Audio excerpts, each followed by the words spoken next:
Trump दुनिया भर में टैरिफ युद्ध छेड़ चुके हैं। वो रूस के साथ परमाणु युद्ध वाला तनाव भी साथ साथ भड़का रहे हैं। 2 अमेरिकी परमाणु पनडुब्बियों की रूसी तटों पर के बहुत करीब तैनात कर दी गई हैं। रूस उनकी इस चाल से नाराज है। परमाणु का जवाब परमाणु से देने की विध्वंसक बातें हो रही हैं। 2 सुपर पावर देशों में यह न्यूक्लियर टेंशन इसी अगस्त के महीने में ज्यादा बढ़ी है, जबकि 80 साल पहले वर्ष 1945 में इसी अगस्त महीने में विजुअल देखिएगा। आज ही के दिन यानी 6 अगस्त को दूसरे विश्व युद्ध के समय दुनिया ने पहली बार परमाणु विनाश को बहुत करीब से देखा था। वहां भी अमेरिका केंद्र में था। यह बड़ी आयरनी है। दुनिया को क्लाइमेट के बारे में बताने वाला अमेरिका सबसे ज्यादा क्लाइमेट का नुकसान करता है। न्यूक्लियर डील्स दुनिया भर में करने वाला अमेरिका सबसे पहले न्यूक्लियर वेपन का इस्तेमाल करता है। अमेरिका ने जापान के हिरोशिमा में परमाणु बम गिराकर विनाश ला दिया था। और देखिए, आज ही के दिन ट्रंप ने ऐलान किया है कि वो व्हाइट हाउस की छत पर, अब वो विजुअल देखिएगा, वेरी कॉमिकल, मतलब ये तमाशा है कोई, छत पर अब न्यूक्लियर मिसाइलें तैनात करवाएंगे, व्हाइट हाउस को परमाणु हमले से बचाएंगे। उनका यह बयान भी रूस के साथ परमाणु तनाव को बढ़ाने का एक संकेत माना जा रहा है।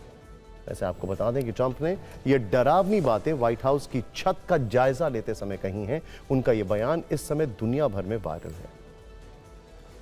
मैं सीधे चलूंगा, अभिषेक सिंह जी इस वक्त हमारे साथ अमेरिका से जुड़े हुए हैं। रॉबिन सचदेव जी के पास भी मैं चलूंगा। अभिषेक जी, और अपने दर्शकों को बता दूं, अभिषेक जी जो हमारे साथ इस वक्त अमेरिका से जुड़े हुए हैं वो फेडरेशन ऑफ इंडियन एसोसिएशन से हैं।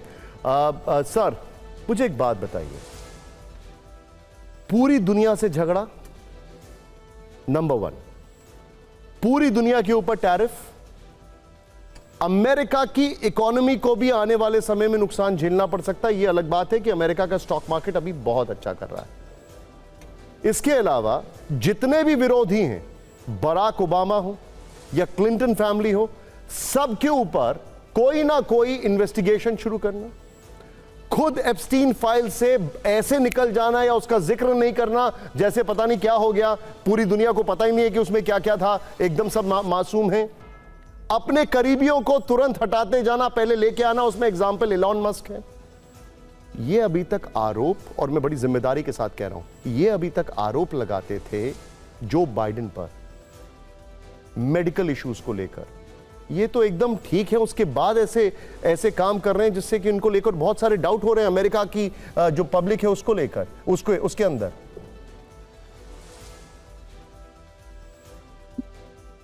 निशान जी, मैं भी आपको बड़ी जिम्मेदारी से बता रहा हूं। जैसे आपने पहला क्वेश्चन पूछा था कि बिल्ली के गले में घंटी कौन बांधेगा, तो मैं आपको कह रहा हूं कि टाइम, TIME, राइट, समय के साथ सब चीजें ठीक हो जाती हैं। भारत को president Trump, right, he is a very strong person, उनकी पर्सनालिटी स्ट्रांग है, but still I am telling you, he has a very good relationship with the prime minister Modi. और हमको this is the time when we have to show the patience. आप आराम से बैठिए। I am sorry, but I think Donald Trump has no relation with anybody. He is one of the most, मैंने America के इतिहास में इतना transactional इंसान इस प्रीमियर पोस्ट पे कभी नहीं देखा है। That is correct sir. Donald Trump को हम कंट्रोल नहीं कर सकते, but what we can do, we can give a good response, right, and we have a full trust on our own government. So we have to trust on them. आप सोचिए, अगर इतनी जल्दी होती तो ब्राजील की तरह हमारे प्राइम मिनिस्टर भी स्टेटमेंट देते होते या एक्सटर्नल अफेयर देता होता, right? But they are taking time, and I'm telling you, action reaction is not, this is not the time for the action to reaction. This is the time to proper respond, and I'm telling you, it's like we have to show our maturity level, right? हम maturity level दिखाएंगे sir, वो हमारे पास है maturity level दिखाने की, लेकिन सबसे बड़ा सवाल यह है कि हम किससे डील कर रहे हैं, ये भी देखना बहुत जरूरी है। Abhishek ji, I'm coming back to you। Bharat के खिलाफ अमेरिका ने 50% टैरिफ लगा दिया। इस बीच भारत का कूटनीतिक मिशन भी एक्टिव है। मॉस्को में भारत और अमेरिका दोनों देशों के टॉप ऑफिसर इस वक्त मौजूद हैं। भारत के राष्ट्रीय सुरक्षा सलाहकार अजीत डोभाल रूस के दौरे पर हैं। जिस दिन डोभाल पहुंचे उसी दिन ट्रंप के विशेष दूत स्टीव विटकॉफ भी मॉस्को पहुंचे हैं।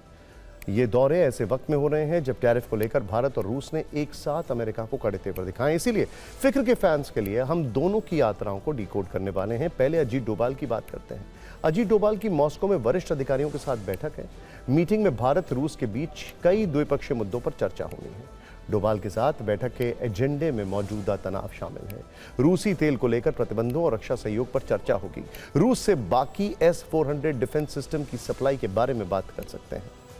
Su-57 फाइटर जेट की खरीद पर भी चर्चा संभव है। इसके अलावा पुतिन की प्रस्तावित भारत यात्रा पर भी विमर्श होना है।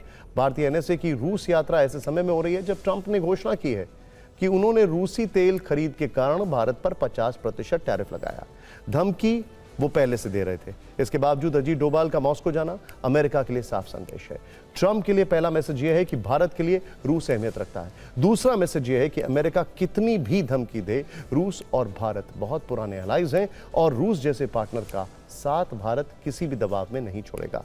पिछले साल सितंबर में भी अजीत डोभाल रूस गए थे। तब ब्रिक्स देशों के एनएसए की मुलाकात हुई थी। इस दौरान प्रोटोकॉल तोड़ते हुए रूसी राष्ट्रपति पुतिन उनसे खास तौर से मिले थे। मुलाकात में काफी गर्मजोशी दिखी थी। एक तरफ मॉस्को में भारत के एनएसए अजीत डोभाल हैं, तो दूसरी तरफ ट्रंप के विशेष दूत स्टीव विटकॉफ भी रूस में मौजूद हैं। क्रेमलिन ने पुतिन से उनकी मुलाकात हो चुकी है। हालांकि इस मुलाकात में वो गर्मजोशी नहीं दिखी जो आपको डोभाल और पुतिन की पिछली मुलाकात में दिखी होगी। एक बार दोनों विजुअल्स को साथ देख लेते हैं। सितंबर 2024 में पुतिन प्रोटोकॉल को तोड़कर अजीत डोभाल से मिले, उनका वेलकम किया था। इस मुलाकात में उनके चेहरे पर काफी खुशी नजर आ रही थी। रूस के लिए भारत की कितनी अहमियत है ये साफ दिखाई दे रही थी।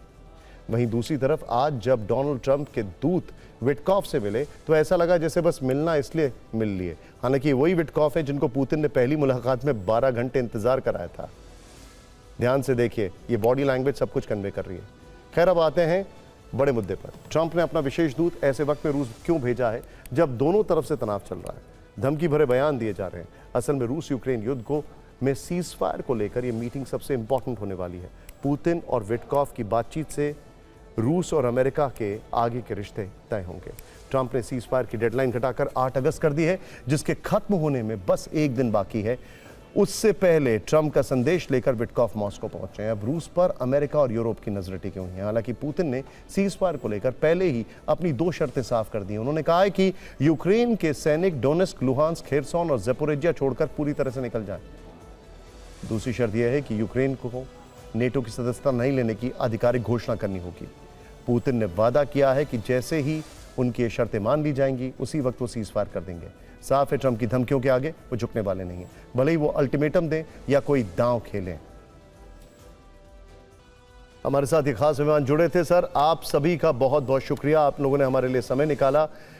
मैं कंक्लूड ये कर सकता हूं ओवरऑल जो आपसे बातचीत हुई है उसके बाद कि भारत को डिप्लोमेटिकली अभी तक चलना चाहिए। नो नी जर्क रिएक्शंस जो आप सभी ने कहा, and India definitely knows the way out. हमने इससे भी ज्यादा बुरा वक्त देखा है, जैसा कि श्याम सरन ने कल अपने एक पीस में लिखा था। बहुत सीनियर डिप्लोमेट है। खैर,